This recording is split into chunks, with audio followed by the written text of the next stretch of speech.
Halo, Assalamualaikum warahmatullahi wabarakatuh. Jumpa lagi dengan Kanal Nurul Indarti Berbagi.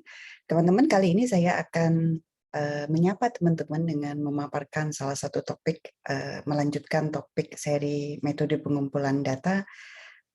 Ini terkait dengan metode penelitian survei. Kita mulai ya. Materi ini saya dedikasikan untuk rekan-rekan mahasiswa di program MBA yang mengambil mata kuliah Research Method in Concentrations, kemudian teman-teman di MSc Management dan program doktor untuk mata kuliah workshop usulan penelitian dan workshop metode research, ataupun rekan-rekan dan pemirsa yang tertarik dan merasa materi ini memberikan manfaat. Silahkan. Baik, ini metode penelitian survei, sedikit menelik tentang ragam metode dalam metode pengumpulan data. Saya ingin mengingatkan bahwa di beberapa literatur metodologi penelitian, metode pengumpulan data itu umumnya dibedakan berdasarkan data primer dan data sekunder. Kita mengenal pengumpulan data untuk data sekunder seperti archival atau ini observasi, kita pernah bahas ya, metode penelitian, metode pengumpulan data spesifik yaitu terkait dengan observasi. Silakan teman-teman kalau tertarik bisa membuka tayangan saya di kanal YouTube ini. Dan dua metode lain yaitu wawancara dan survei, yang ini utamanya memberikan data bagi peneliti dalam bentuk data primer. Saya ingin memberikan penegasan bahwa metode survei ini bisa dilihat dari dua sudut pandang. Yang pertama adalah sudut pandang sebagai rangkaian metode pengumpulan data, jadi menemani ketiga ragam metode pengumpulan data yang lain. Jadi kalau dalam penelitian kualitatif diharapkan peneliti melakukan kombinasi dari metode pengumpulan data, tidak hanya menggunakan salah satu metode gitu ya, atau dalam banyak pemikiran di era sekarang ini, para peneliti menganggap bahwa kombinasi ragam metode pengumpulan data akan menghasilkan kombinasi ragam data, sehingga informasi yang akan ditarik, simpulan yang akan didapatkan ini akan lebih bermakna gitu, dibandingkan hanya menggunakan salah satu teknik pengumpulan data. Tapi di sisi lain, teman-teman, survei ini juga bisa merupakan strategi tunggal, strategi penelitian. Ya, kalau teman-teman lihat di tayangan Bawang Penelitian, Research Onion yang pernah saya sampaikan beberapa waktu yang lalu, survei ini juga merupakan salah satu strategi penelitian. Jadi tidak dianggap sebagai metode pengumpulan data. Nah, diskusi saya ini akan membahas tentang survei sebagai metode pengumpulan data. Nah, kapan kemudian atau kita akan masuk di apa itu survei ya. Saya merujuk tulisan dari Check dan Schut 2012. Bisa dikatakan bahwa survei adalah pengumpulan data atau pengumpulan informasi dari sampel individual melalui melalui respon mereka atau tanggapan individual ini terhadap beragam informasi yang diberikan. Karenanya menjadi penting kita mengetahui apa sih sebenarnya yang digali dari survei. Gitu. Nah, teman-teman, ada tipe data atau jenis data informasi yang hanya bisa digali dengan survei. Saya ingin sampaikan bahwa survei dengan wawancara itu akan menggali data atau informasi yang sama, ya, dibandingkan dengan observasi. Karena observasi ini menggunakan panca indera, gitu ya. Nah, survei itu akan menggali informasi terkait dengan pengetahuan responden, pengetahuan sampel yang merupakan individu. Individu bisa ditanya tentang pengetahuannya tentang pandemi COVID-19, gitu ya. Kemudian bisa ditanya tentang sikap, bagaimana sikap individu terkait dengan implementasi vaksin di Indonesia. Apakah positif sikapnya, apakah negatif, atau indifferent ya. Atau kita juga bisa menggali tentang perasaan, perasaan suka, perasaan bahagia, perasaan sedih, perasaan haru gitu ya. Berbagai rasa yang dialami oleh misalnya penyintas COVID-19. Atau kita juga bisa menanyakan tentang harapan. harapan tentang masa depan Indonesia, harapannya tentang pandemi, ya. Kemudian kita juga bisa menanyakan tentang niat, apa yang akan dilakukan kalau pandemi ini berakhir. Apakah akan berniat untuk berwisata, apakah akan berniat untuk berpindah lokasi, atau akan berniat untuk kuliner rame-rame gitu ya, atau silaturahmi ke sanak keluarga gitu. Nah, teman-teman, pengetahuan, sikap, perasaan, harapan, dan niat ini berada di level dispositional atau berada di level em, propensity ya. Jadi belum terekspresikan. Nah, ini yang kemudian eh, menarik untuk digali ya. Dan ini hanya bisa digali dengan survei atau wawancara.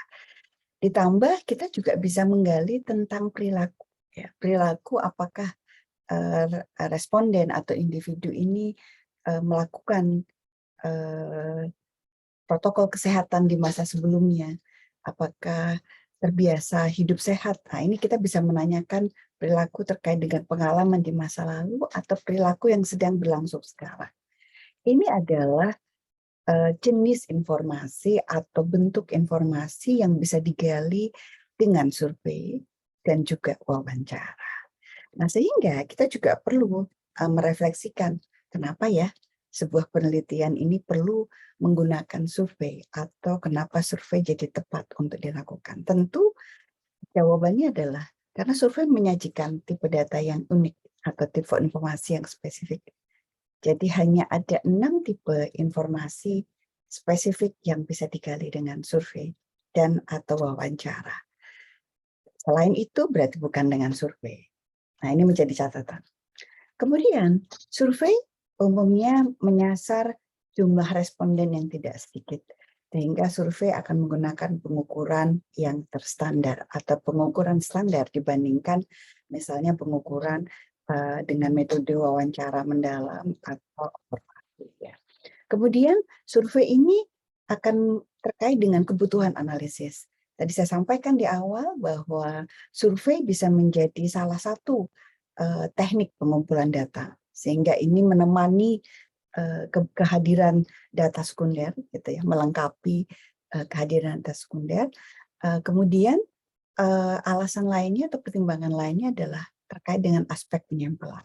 Jadi ada sebagian besar peneliti ini memahami bahwa ketika kita melakukan survei, umumnya kita akan bisa menghindari adanya bias keterwakilan populasi. Karena ada catatan ketika survei itu dilakukan dalam jumlah besar, maka semakin mendekati populasi gitu. Nah, ini juga menjadi salah satu kekuatan dalam teknik penyampelan, pemilihan responden atau pemilihan sampel, yaitu dengan isu probabilistic sample. Ini menjadi catatan tersendiri teman-teman terkait dengan probabilistik karena sebenarnya sebagian besar survei di Indonesia itu justru tidak dilakukan dengan penyampelan probabilistik ya karena isu database sehingga populasi itu menjadi tidak diketahui dan responden tidak memiliki peluang yang sama untuk dijadikan untuk berpartisipasi dalam survei atau penelitian yang kita lakukan. Yang terakhir adalah pertimbangan terkait dengan biaya. Secara garis besar, survei diyakini memiliki biaya lebih murah dibandingkan kalau kita melakukan observasi secara terstruktur atau juga wawancara secara mendalam. Nah, yang berikutnya adalah pendekatan komunikasi dalam survei. Jadi, saya menggunakan acuan Pamela Sinders yang digunakan di program MBA FEB UGM dan program Master Dr. FEB UGM, di mana buku ini membedakan ragam komunikasi. Survei ini menjadi salah satu ragam komunikasi, sehingga dia membedakan menjadi 3 secara garis besar, self-administered, kemudian telepon, dan survei via personal interview. Jadi teman-teman, saya juga ingin sampaikan bahwa survei itu juga bisa dilakukan dengan interview personal, ya.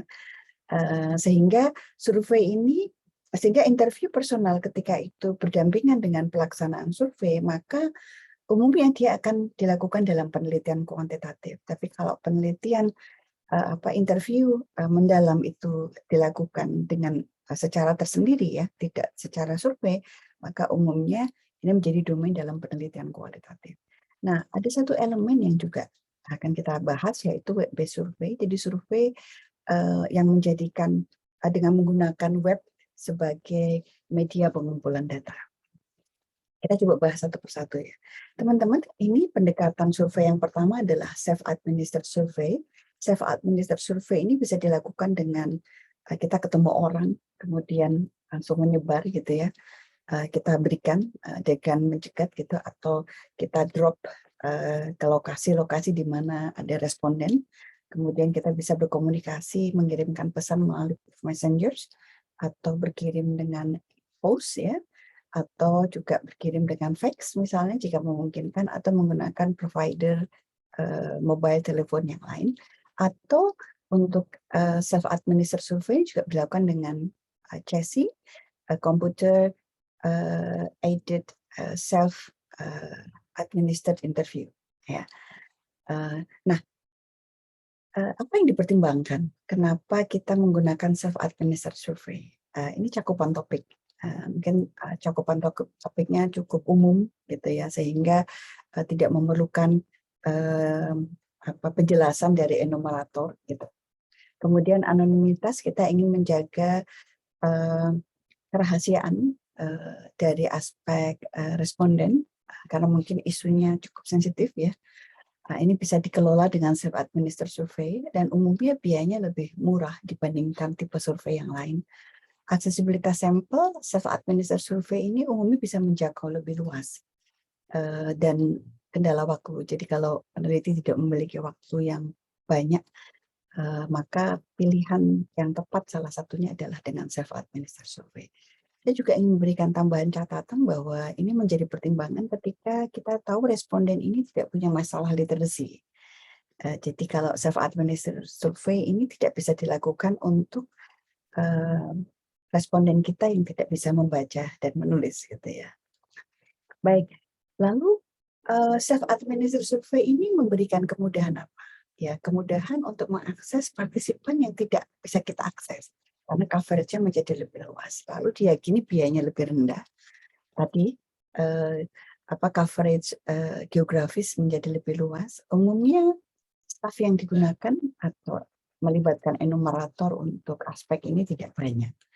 Tadi ada anonymity, kemudian proses data collection menjadi lebih cepat, dan ini memungkinkan untuk melakukan teknik penyampaian secara beragam ya, dengan banyak tipe gitu. Nah, di sisi lain pendekatan survei ini punya kelemahan teman-teman, karena tidak ada interaksi antara peneliti atau enumerator dengan responden, maka umumnya tidak usah heran kalau survei dengan self-administered survey ini respon rate-nya rendah ya dibandingkan yang lain. Dan kita juga perlu hati-hati dalam mendesain kuesioner dalam self-administered survey, jangan terlalu panjang dan tidak tepat untuk pertanyaan-pertanyaan yang sangat kompleks atau runtutan outline dari kuesioner itu sangat kompleks. Ini sangat membingungkan karena tidak ada kesempatan bagi enumerator atau peneliti untuk memberikan penjelasan kepada responden. Nah, kemudian ketertarikan ya responden ini juga dipengaruhi, yang rendah ini dipengaruhi oleh ketertarikan partisipan yang tidak terlalu antusias ya. Dan ini sangat mudah sekali terganggu oleh situasi lingkungan. Jadi misalnya saya beberapa kali ngisi self-administered survey itu tiba-tiba ada orang datang, tiba-tiba ada situasi yang terjadi di eksternal, lalu akhirnya lupa untuk mengisi kembali. Nah, ini kemudian penting juga karena tidak ada komunikasi dengan responden, petunjuk dalam kuesioner itu perlu ada kejelasan. Ya, ini yang kemudian menjadi sisi yang perlu dipertimbangkan dalam survei dengan layanan mandiri gitu ya. Nah, yang kedua itu survei dengan telepon. Ya, survei dengan telepon ini bisa dilakukan secara tradisional. Jadi kita ada enumerator yang memang dial the phone untuk mengontak nomor responden. atau menggunakan komputer ya. Jadi dengan computer aided telephony interview system ya. Ini yang kemudian juga bisa dipakai ya. Eh, eh, yang mendial itu adalah komputernya gitu ya. Terus ada yang menelpon gitu. Atau bisa juga dilakukan oleh mesin ya. Jadi komputer administered ini yang melakukan ya. Nah, teman-teman, apa yang kemudian menjadi sisi kekuatan dari survei dengan metode telepon seperti ini? Ya, kita bisa bisa cek. Tentu ini biayanya lebih lebih murah ya dibandingkan kalau kita personal interview langsung, artinya face to face personal interview. Ini menjadi keunggulan tersendiri. Dan tentu ini menjadi apa? Sama seperti survei dengan layanan mandiri, cakupan geografis ini juga luas sepanjang responden itu di ragam geografis ini memiliki saluran telepon gitu. Kemudian lebih sedikit enumerator yang dibutuhkan gitu ya. Kemudian juga akan mengurangi bias dalam proses interview kalau itu dilakukan dengan face to face gitu. Karena mungkin tidak terlihat wajah meskipun hanya mendengar suara, tapi biasa ini akan bisa berkurang sedikit ya. Kemudian waktu penyelesaian akan lebih cepat. Ini random dialing ya. Jadi kalau tadi kita memberikan kekuatan terkait dengan survei itu adalah probabilistik, maka ini memenuhi kriteria. Jadi bisa menelpon secara random gitu ya.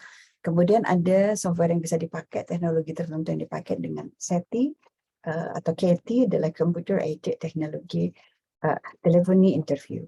Tapi di sisi lain teman-teman, pendekatan survei dengan metode teleponi survei ini juga sama seperti self-administered survei, dia punya catatan terkait dengan responden yang rendah. Mungkin sejak awal langsung bisa diputus oleh objek, oleh responden. Saya sering sekali tuh kalau ada yang menginterview, ada yang baru menawarkan baru halo gitu, tapi kalau nggak saya kenal kadang sudah langsung saya tutup. Atau ada beberapa orang yang kalau nomor yang tidak dikenal sudah langsung di-reject. Nah, ini kemudian mungkin jadi isu terkait dengan biaya komunikasi dengan telepon ketika jarak jauh ya. Kemudian kita juga perlu punya catatan di sini bahwa teleponi survei itu punya situasi kita nggak bisa lama-lama nih. Umumnya rata-rata antara 30 sampai ya 15-30 menit ya. Meskipun saya punya beberapa pengalaman melakukan interview survei ini, teleponi survei ini di atas 45 menit gitu. Ya. Mungkin karena sungkan dengan Nurul Indarti pada saat itu. Sehingga ini ada durasi wawancara itu terbatas, sehingga mungkin pertanyaan-pertanyaan yang bisa kita ajukan juga tidak banyak. Survei ini juga punya catatan karena akan tidak bisa mengakses seluruh populasi ya, terutama responden yang tidak memiliki akses telepon. Ya, ini di satu sisi menjadi catatan, ini menjadi bias tersendiri. Kemudian ada aspek gangguan dari lingkungan. Jadi misalnya ketika saya melakukan interview secara telepon, tiba-tiba responden itu mendapatkan tamu ya, atau ada situasi di rumahnya atau di kantornya secara mendadak begitu, itu kemudian tiba-tiba bisa langsung terhenti. Nah, ini kemudian menjadi catatan teman-teman ketika kita melakukan survei dengan pendekatan telepon. Nah, yang berikutnya adalah survei dengan interview personal. Jadi teman-teman, tidak sedikit peneliti itu melakukan survei tapi dengan cara interview personal. Tentu tidak ditujukan untuk menggali informasi secara mendalam seperti yang dilakukan dalam metode kualitatif.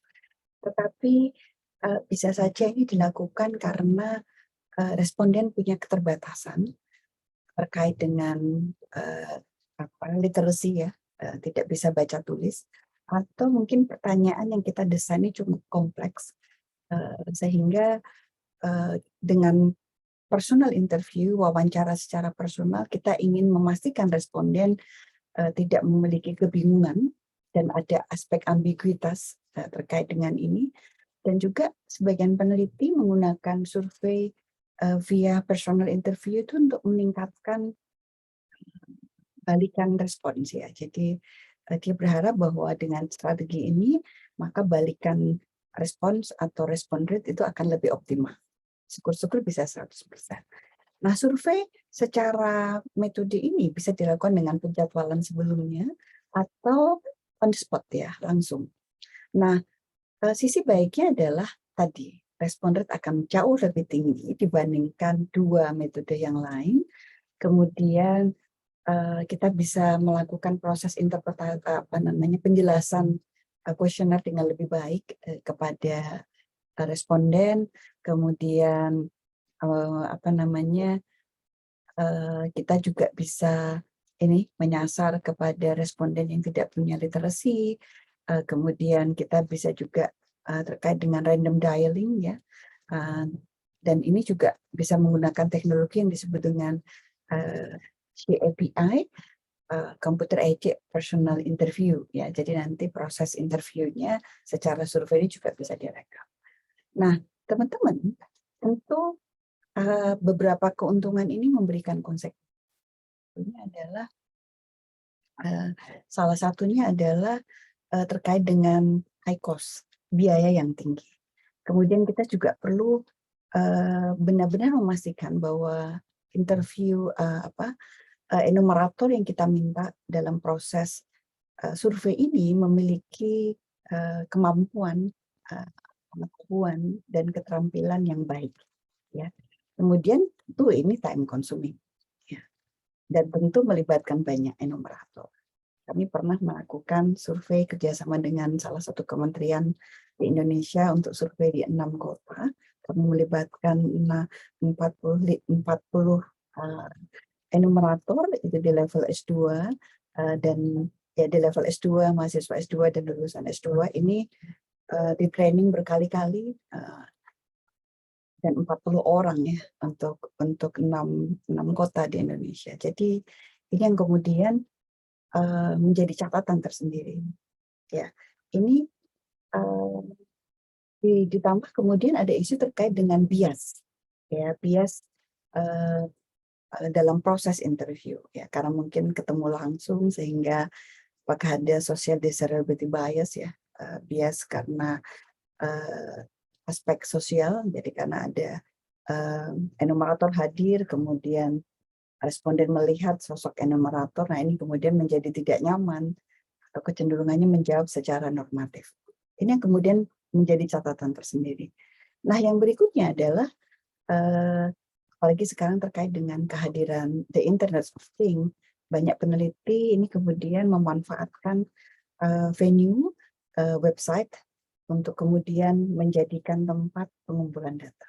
Kita mengenal yang disebut dengan web-based survey.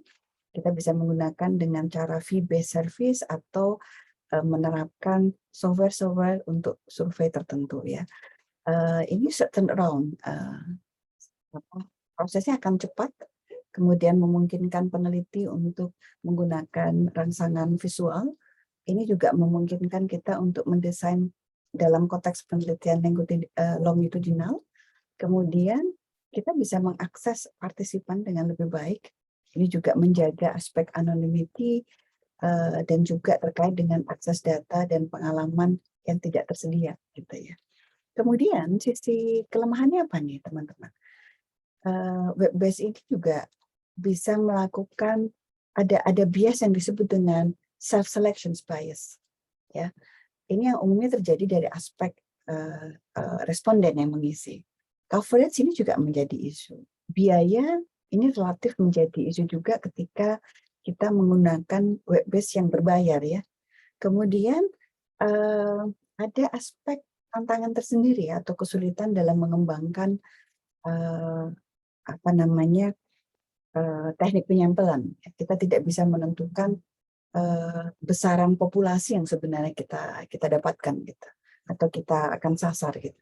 Kemudian ada isu juga terkait dengan technical skills, baik dari aspek peneliti yang mengembangkan web-based survey ini atau aspek dari enumerator.